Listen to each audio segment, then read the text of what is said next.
हम आपको लिए चलते हैं यूक्रेन, जहां आज एक बार फिर रूस ने अपना रौद्र रूप दिखाया और एक के बाद एक ताबड़तोड़ हमले किए। ये तस्वीरें आप देखिए, ये रूस के सबसे बड़े विमान हैं, ट्यूपुलोव विमान है ये, और इन विमानों से, न केवल इन विमानों से, ये मिसाइल और बॉम्ब दागने में सक्षम है। बॉम्बर्स हैं ये, रूस की एरोस्पेस कमांड के हैं ये विमान। समुद्र से जंगी बेड़ों ने हमला किया यूक्रेन पर, ताबड़तोड़ एक के बाद एक मिसाइलों से और बमों से और रॉकेटों से हमले हुए, ध्वस्त करने की कोशिश की। पूरे यूक्रेन में कोई ऐसा शहर नहीं था आज सवेरे से जहां पर एयर रेड सायरन नहीं बजा। यूक्रेन का यह दावा है कि 18 से 20 मिसाइलों को तो उन्होंने नेस्त नाबूद कर दिया, लेकिन उनका एयर डिफेंस सिस्टम अब कमजोर पड़ता जा रहा है। मिसाइलों की बौछार दिन भर जारी रही। क्यों? ये क्रिमिया में जो ड्रोन से हमला हुआ था रूस के ईंधन के एक डिपो पर, उसका पलटवार था, जिसमें रूस का दावा यह है कि यूक्रेन का अब तक का जो सबसे बड़ा हथियारों का गोदाम था उसे पूरी तरह से ध्वस्त कर दिया गया है।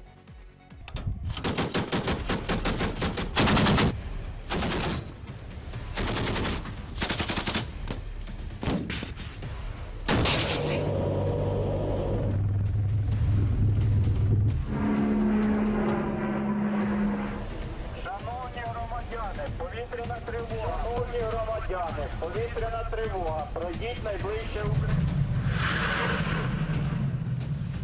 यूक्रेन में सुबह के 3 बज रहे थे। गहरी नींद में था यूक्रेन और तभी पूरे यूक्रेन में एक साथ सैकड़ों सायरन बज उठे। इससे पहले कि यूक्रेन के लोगों की नींद टूटती, रूसी सेना का ऐसा हमला शुरू हुआ जिसे न जेलेंस्की भूल पाएंगे न बाइडेन। यूक्रेन के खिलाफ हुए इस हमले में रूस ने पूरी ताकत झोंक दी है। ब्लैक सी में तैनात उसके युद्धपोत और सबमरीन ने क्रूज मिसाइल दागना शुरू कर दिया। दूसरी तरफ रूस के 20 से ज्यादा बमवर्षक विमानों ने यूक्रेन की वायु सीमा को भेदते हुए उस पर भीषण बमबारी शुरू कर दी।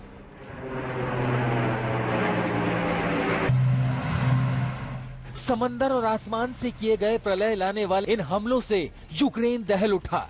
एक दो नहीं, पुतिन की फौज ने 100 रूसी क्रूज मिसाइलों की यूक्रेन पर बरसात कर दी। इधर से रूस के हमले शुरू हुए और उधर यूक्रेन से मौत का मंजर सामने आने लगा। यूक्रेन के शहर पावलोग्राद में धमाकों की गूंज सुनाई दे रही थी। वहीं आग की ऊंची ऊंची लपटें तबाही की कहानी बयां कर रही थी। यूक्रेन ने रूस पर पलटवार की तैयारी के लिए हथियारों और गोला बारूद का जखीरा इकट्ठा किया था। रूस ने यूक्रेन के हथियारों के डिपो को खास तौर पर निशाना बनाया। यूक्रेन की मदद के लिए पश्चिमी देशों ने ट्रेन के जरिए 200 टन गोला बारूद और हथियार भेजा था। रूस ने उस ट्रेन पर एक बम गिराया और बाकी का काम खुद ब खुद हो गया। पूरी ट्रेन उसी गोला बारूद के धमाकों से तबाह हो गई।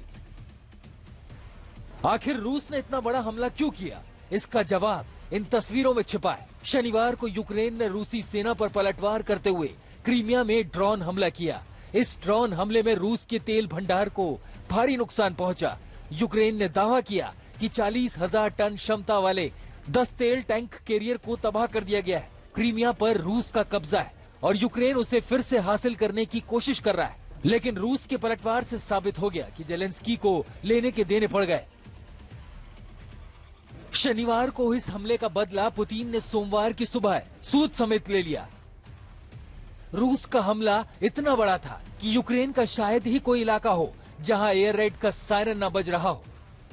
रूस ने यूक्रेन पर हमले के लिए अपने 3 बेहद शक्तिशाली हथियारों का इस्तेमाल किया। समंदर से कलीब्र मिसाइल दागी, जो इतनी खतरनाक है कि टारगेट हिट करने से पहले इसका दूसरा इंजन चालू हो जाता है और ये सुपरसोनिक स्पीड से ठिकाने को निशाना बनाती है। रूस ने अपने 2 बमवर्षक विमानों का भी इस्तेमाल किया, Tu-95 और Tu-160।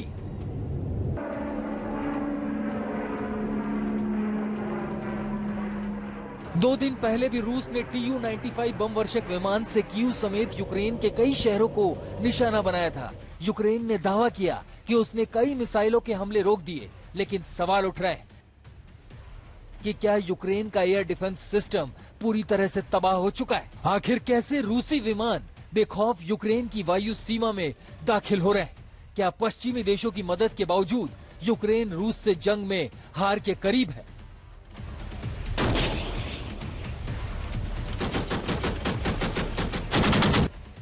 आज तक ब्यूरो।